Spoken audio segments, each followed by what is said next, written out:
విశ్వ హిందూ పరిషత్ అంటే మీటింగ్స్ పరిమితము, పని ఏది చేయదు, కార్యకర్త నిర్మాణం జరగదు, విషయ సూచన ఏముండదు, అట్లా ఉండదండి.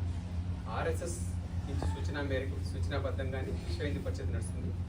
ఆర్ఎస్ఎస్ అనే సంస్థ స్వామివారు చెప్పినట్టు 1964లో మన చిన్మయానంద స్వామి వారు మన ఇక్కడ బాంబేలో సాందీపని ఆశ్రమాలను ఏర్పాటు చేయడం జరిగింది.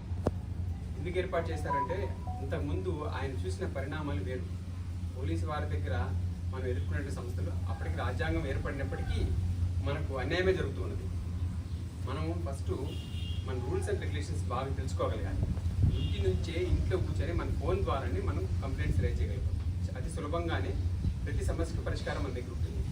అయితే విశ్వ హిందూ పరిషత్ అనే సంస్థలో మనం ఒక కార్యకర్తగా జాయిన్ కావాలి. ఇలాంటి మీటింగ్స్కి అటెండ్ కావాలి. పెద్దలు ఇచ్చే సూచన మేరకు మనం నడవగలగాలి. వెంటనే